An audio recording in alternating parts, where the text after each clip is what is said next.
Well, all the things I've been asked to do. Snooker loopy nuts are we, me and him and them and me. We'll show you what we can do with a load of balls in a snooker cue. Pot the red and screw back for the yellow, green, brown, blue, pink and black. Snooker loopy nuts are we, we're all snooker loopy.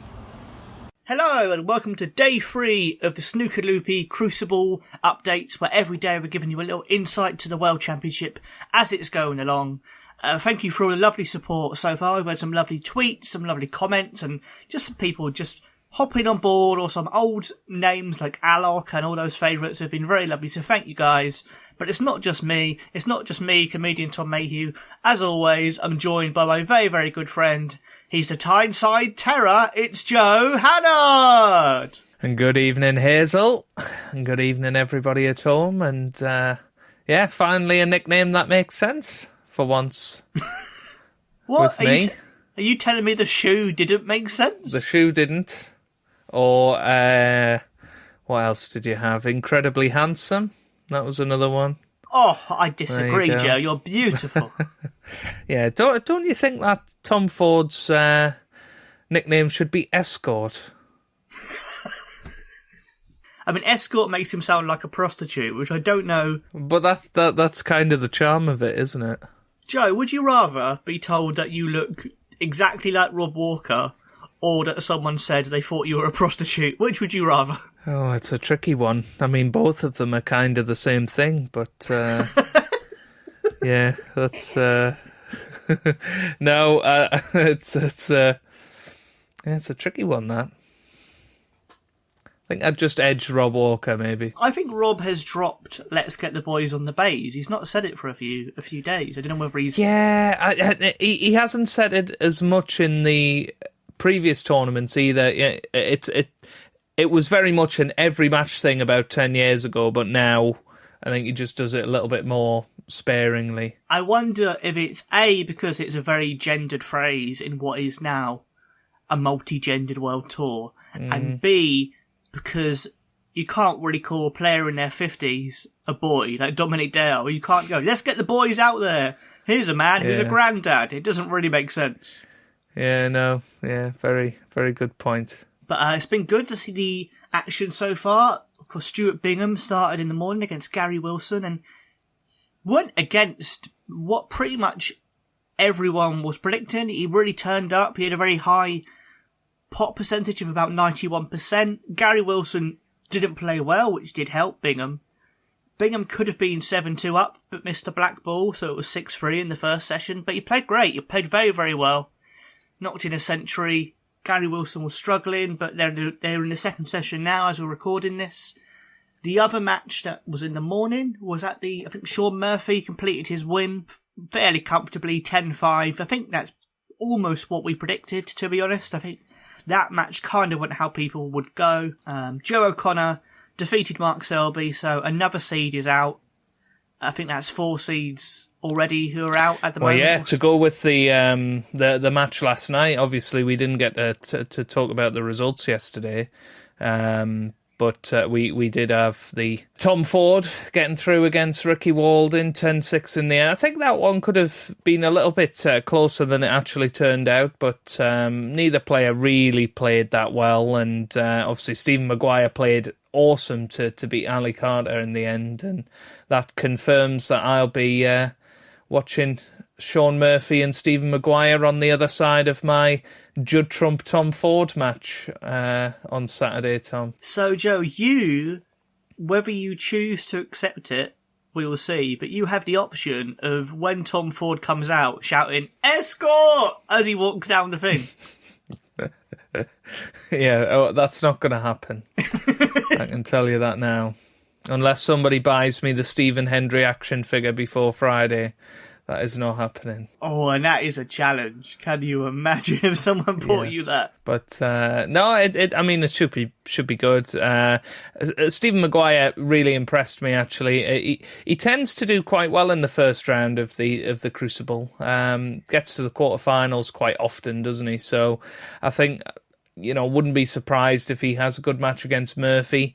Hoping he doesn't, because Murphy I've tipped him to get to the final, so he needs to win a few more matches just yet. And yeah, good to see Maguire back, but I don't think we'll ever see Maguire being a regular top 16 player again unless he has a serious run in the Worlds. I know you watched a lot of Bingham this morning, and very impressed by Bingham, yeah? Yeah, he played very well. I was very pleasantly surprised to see him not at his best, because at his best he'd be scoring probably 2 or 3 centuries in the frames he won. Yeah. But he was clinical, he was potting, he was playing decently. There was a lovely shot where he was in the snooker and he escaped it off 2 cushions and managed to pot a yellow, which was a fantastic shot. I was like, already that could be up there for shot of the tournament.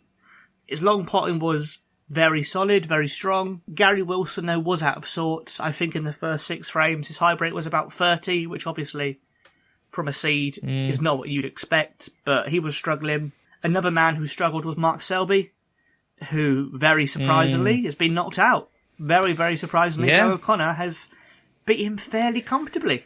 Yeah, I mean, I watched the last mid-session of that, so I'd seen it go 8-5, where Mark Selby started to look like he was coming back a bit, obviously winning that opening session 3-1, and then they came back after the interval. Joe O'Connor won the first frame to make it 9-5. Selby knocked in a nice 60-odd break to bring it back to 9-6, and then Joe O'Connor played really quite well in the frame that ended up winning him it. But he missed frame ball and left Mark Selby a mid-range pot, which you'd normally expect him to knock in, especially, under that pressure. We always expect Selby to come back and clear up a little bit like John Higgins does, but he missed the pocket by a good 6 inches, and it didn't even trouble the jaws, and it sort of hammered it round the table. And yeah, not the normal Mark Selby at the moment. And Rob was certainly digging in the interview. I don't know if you watched the interview with Rob afterwards. I watched the end of the match, and I didn't like the interview. I didn't like the fact that Rob Walker, it felt like he was really turning up the, I'm a journalist side, I've got to try and dig and get a scoop. And, I think if Selby wants to come out and say, I might retire, or I'm not feeling great and I don't know what my future holds, that's fine. But don't be almost trying to force the words into his mouth. He was really sort of going, you said earlier you might retire, so what do you think now? And then Mark kind of gave an answer, and then he said, so will this be the last we see of you, and blah, blah, blah. And, he wasn't cold-hearted. He gave Selby a hug at the end and said, I hope we see you again next season. But it did feel a bit like it was unnecessary, and they were just trying to... It felt like they cared more about grabbing a headline than actually caring about Selby's mental health, which made me feel slightly uncomfortable. Yeah. No, I get that. I've seen quite a bit of criticism on Twitter, but I often do about Rob, and it's an interesting one because obviously we're massive fans of Rob Walker. Yeah. But he doesn't seem the most popular guy out there, does he? Lots of people don't like him, and considering how big a character he is in snooker and how much he does within the snookering world, it's an interesting one, I find. And is he a bit of an acquired taste? I would say yes. He is he is the Marmite of snooker, Rob Walker. And I think he did get it wrong today with Selby, for me personally. But generally, I do like Rob and think his heart's in the right place. And what he was trying to say was probably just as simple as, you were talking about retirement. We hope not. But do you have anything more to say? But it's just the way he phrased it was maybe slightly, He's perhaps not the best interviewer, and I don't think that's his role. ITV seem to have him as an interviewer role. I mean, it was completely baffling to me when I was sat at the Tour Championship and Rob Walker was literally doing things with the crowd, and yet then it was Phil Seymour doing the emceeing. It was really bizarre. I mean, I've not really got anything against Phil Seymour, but I don't think he's in the same league as Rob Walker in terms of being an MC. So it's weird that Rob had that MC role. and it was just emceeing, and now he's interviewer, commentator. It's all a little bit strange where that side of things has come from, and perhaps he's just not quite cut out for that in a way. Yeah, that's what makes it strange for me. If you're going to get Phil Seymour, I'm sure he knows how to warm up a crowd as well. You don't need Rob to be the warm-up man. You know, it's weird to have Rob. Sometimes he's the warm-up man, sometimes he's the commentator, sometimes he's the MC, sometimes he's interviewing people. And is it just them going, oh, we can get him on one contract and get him to do 5 jobs? Is it just that kind of mentality? Maybe. Where I think it's honestly just a bit of a hangover from COVID, because when there was only a team of 3 or 4 at the Crucible in the COVID championship, because most of them were based in a studio in London, I think, like Dennis and Hendry and Jason Mohammed, I think Steve Davis, all of those were sort of in a bubble. And then you had, I think, Joe Perry, who was playing in the tournament, you had McManus, Rhiann Evans maybe, and Radzi, and then Rob Walker were at the Crucible. And therefore, I think Rob Walker, by sort of having nobody else, ended up with some commentary and ended up with some interviewing. And I think it's just been a hangover from that. But I don't think it's necessarily his fault. I think, as you say, he's trying. His heart's in the right place. He's trying to get the right answers, but he's not a professional journalist interviewer. I mean, maybe he is. Maybe I'm wrong with that, but I don't get that impression. You know, when Hazel asks questions, it's very clearly well thought about, and because she's an absolute pro. But yeah. Well, what also doesn't help is that clearly they've probably said to Rob, which is not fair on him, but they've probably said to him, right, Rob, you've got literally 90 seconds to interview Mark Selby. We want to know how he feels about his performance, how he feels about Joe O'Connor, and how his mental health is. Go. And so Rob's like, oh crap, I've got to ask all of this in this. So it doesn't give him time for sensitivity, which is what you need when you're talking about someone's mental health, and they've been very open about it. So, you know, I don't think they probably helped Rob in that regard either.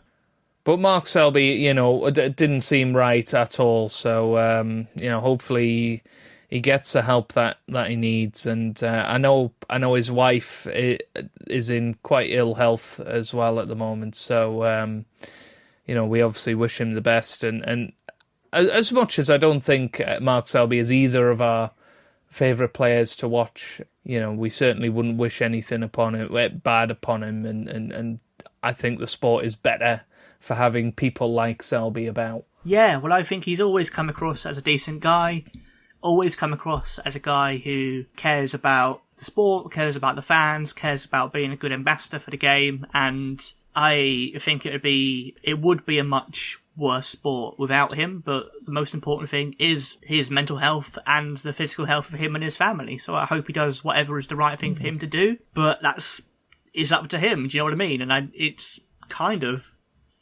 I think that's the thing with stuff like mental health. Like, he did an amazing thing when he opened up about his mental health, but that doesn't mean he always wants to discuss it publicly. Like, you know, I know a lot of people who have like depression and anxiety and other problems, and you know, I've got depression. I'm happy to talk about it at some points, but that doesn't mean I necessarily want to talk about it immediately after I've lost a snooker match. Do you know what I mean? You don't want Rob Walker shoving a microphone in your face, is that what you're saying? You don't want Rob Walker going, so Tom, are you going to up your sertraline dosage? It's like, no, Rob, come on, not in this time. Like, do you know what? It needs to be some sort of context. You can't have... Oh, and here's Radzi, and Radzi's going to ask you if you'll be alive in 6 months. So, and you don't need that. Like, you don't... like, there's a time and a place. That's what I mean. Do you know what I mean? And I think it's maybe a bit wrong to ask him that, especially if you've not cleared it with him before you go live. To ask him live on telly, how's your mental health, it's not really the place for it for me. Like, no, absolutely, yeah, you know, all fair play to Joe O'Connor. I don't know if you watched his interview after. We should focus on his performance as well, because all the headlines have been grabbed by Selby, but really, for a debutant, Joe O'Connor, you know, he said he was playing his hero. He played brilliant. He was absolutely chuffed. He played fantastic, and he could dare I say, he could be on some sort of rising star run this tournament, Joe. He could well be, yes. I mean, I can't remember what. I think I got the last 16 with him on my career mode. I can't remember getting any further than that. But no, he's a good player, and he came out afterwards, and his interview was superb with Hazel, and just a really down to earth guy. Seems quite timid, quite shy. Dare I say it, a little bit nerdy. It was just a very different kind of interview than you would normally get with a Sean Murphy or Mark Selby even, It was just nice to see. With the likes of Sean Murphy and Judd Trump, they had so much success early on. I was reading the other day, when Judd was 11, he was in the final of the English under-18s amateurs against Tom Ford, who was about 17. When you're punching above your weight from that age, you will probably get a bit of arrogance, a bit of cockiness. Whereas Joe O'Connor, he's young, but I think he's about 27, 28, and it's taken him a bit longer to break through and to, finally reach the Crucible and make his mark. And I think that maybe is part of the reason he's probably a bit more humble and a bit more down to earth and just a bit more of a normal lad. Yeah, absolutely. And, hopefully we will see him progress and maybe even get to the quarterfinals. Hey, his name's in the hat. Perhaps he could be the Sijawi of last year. Is it possible to have a Tom Ford Joe O'Connor final? Can we have both our namesakes in the final? I think so. It is possible. So Joe O'Connor is going to be playing Kyron or Dominic in the next round. So, Kyron's not had a good season. Dominic Dale, if he gets through, is Dominic Dale. Joe O'Connor could potentially beat Dominic Dale. And then in a potential quarter-final, it would be Mark Allen, John Higgins, and he's beaten John Higgins a couple of times before, I believe. We're all Snooker Loopy. I put up the video of Mark King singing Snooker Loopy, and someone commented saying, "What the hell is going on? He's supposed to be banned." And I was like, he's not been banned from singing, has he? I said it at the time, Tom. I said it was a controversial pick. It was a controversial pick. He's allowed to sing about snooker. That's fine. We're not affiliated with WST, so they've made their bed, so they need to lie in it, is what I say. I think it was a big surprise, Ali Carter going out. I know Maguire played brilliantly, but Ali Carter's had a cracking season. I fancied him to go late in the tournament, and Maguire, it shows he could himself go on a good run this year, because you don't beat a tough player like that at the Crucible without finding some real form. Yeah, I mean, as I was saying before, I think Maguire's got a good record in first rounds and tends to get the quarterfinal of the Worlds quite often, really. So it wasn't that big a surprise to me. But of course, the season Ali's had, and a lot of people were fancying him in that side of the draw to potentially even get to the final. So it's a big shock in that sense. But I had to say, once it went 9-7, Ali just sort of didn't seem to be able to cope with the pressure anymore, and that's something I've noticed a lot about Ali Carter recently, is in big matches, when it gets close, he doesn't seem to be anywhere. Yeah, just want to keep an eye on, really, going forward. The Willow C match? Yes, I watched bits and pieces of it. Williams didn't seem to be at his best. That's obviously 5-4 at the moment. Williams played quite well in the final frame to take it, but it was 2-0, then 2-2, and then eventually ended up at 4-4. So it's a very close match. I think that one could go pretty close. The bits I've seen, C seems to be playing well. There was a funny moment, actually, where Mark Williams was in a tricky snooker and kept missing it. And, it was getting towards where if he'd fouled again, he would have lost the frame or would have needed a snooker. And the commentators were saying, Leo Scullion shouldn't really be calling a miss now because this is too tough. And he's obviously not deliberately missing. And then for the final foul, he did deliberately miss. He just sort of laid it up to the cushion, which meant he needed a snooker, but he wasn't leaving C anything easy. So it was quite interesting. I've never seen that before, where a player deliberately misses. But interestingly, Leo Scullion called a miss, even though it was snooker's required, because he deemed it a deliberate miss. So I mean, it was, I suppose. So it has.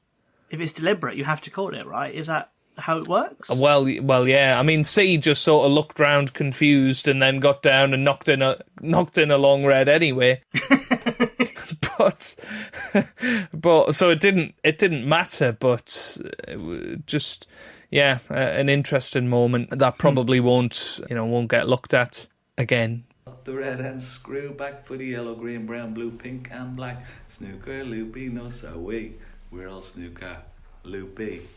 Cheers, boys. Shall we cue the laughter? Let's cue the laughter, Tom. Ha ha ha. There you go. There we go. Is that what you wanted? That's the end of today's episode. Thank you, Joe, for laughing. That was absolutely brilliant. We'll see you again tomorrow. Thank you, Joe, very much for that. That is exactly what people came for. Please do like and subscribe and tell your friends, and we'll catch you very soon.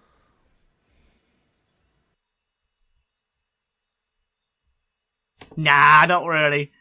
Not really. Don't worry, it's fine. We have got an actual cue laughter for this episode. And this one is... that nobody's going to listen to because you've already said goodbye to them. I mean, if they literally go, then that's like you're the football fans who go when it's the 80th minute and then your team make a comeback. Yeah. So you got to play to the whistle, guys. Play to the podcast whistle. Yeah. But today's one, Joe, I don't know whether I've sent you this before, but it fits the phrase and the subject, cue the laughter, perfectly, really, for me, because it's a video filmed by Dennis Taylor when he's playing golf with his friend, the comedian Stan Boardman, and Stan Boardman is struggling to get his golf umbrella out of a golf bag, and Dennis is absolutely wetting himself. Have you seen this video? I'm not sure I have. Oh, I mean, you and the listeners are in for an absolute treat. It's one of my favourite snooker-related videos. It's only a minute or so long, but it's just Dennis having a proper giggle. So I'll send that to you now, and I'll edit it into the podcast for the listeners at home. Stan Boardman with his umbrella that's been stuck in his golf bag for the last 2 months, and he can't get it. He can't get the umbrella out of his golf bag.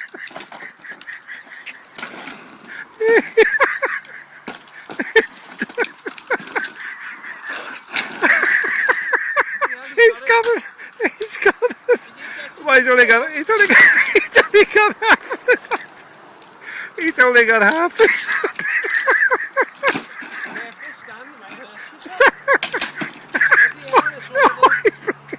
What's his club gone? He's snapped his string. And half the brolly's still in there. Here it comes.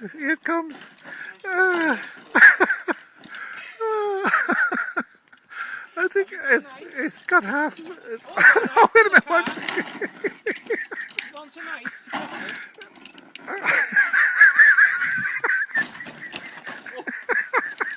Oh, he's just knocked the officer's sign down. I'm glad it's not a police officer. It's nearly out. It's been in there for 2 months.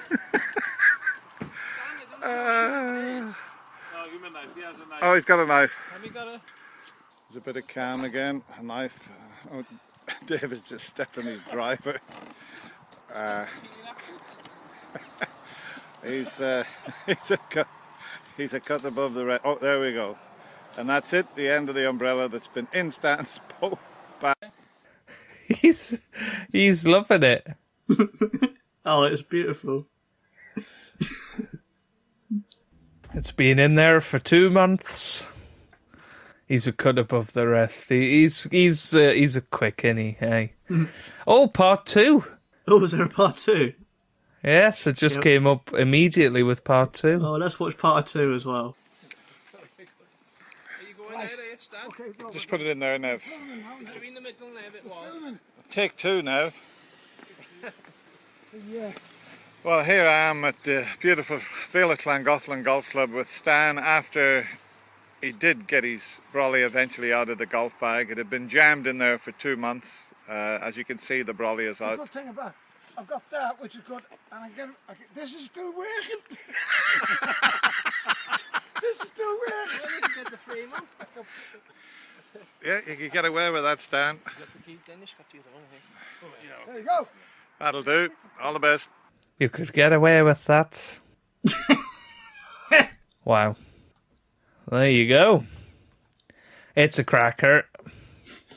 What a bizarre find, Tom. What a bizarre find. Honestly, can't remember how I found it. I've no idea where it was, but it's always stuck in my head because it's just Dennis having the best time of his life. And I want Dennis to have his own YouTube channel. If it's this content, I would absolutely love it all the way through. Oh, yeah. That would be just him wetting himself laughing. Honestly, I don't really know what he found so funny, but he was just loving it. But Stan got his umbrella out after 2 months. Can you do an impression of his laugh? No, I can't. No. I can't. No, but he said, well, if you look hard enough, you might find Hazel in there as well. Is that why the umbrella's stuck? Because Hazel's hiding in the golf bag. Hazel's holding on to it, yeah.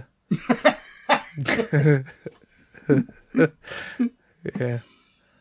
Evening, Hazel. We're going for 9 rounds with Hazel. Yes, we're playing 18 holes today with Hazel. Well, she does present the golf, to be fair. Does she? Well, she used to, anyway. She doesn't now, but she did used to present the golf on the BBC. But there we go. If anyone wants to find that video, just type in Stan Boardman, Dennis Taylor, and there's 2 parts to it. I actually commented on it a year ago. I forgot this. Oh, God. A year ago, I commented saying I would love a Dennis and Stan podcast. God's sake.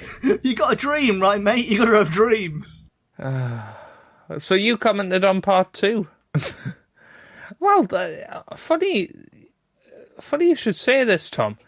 On my version, there's no comments. What?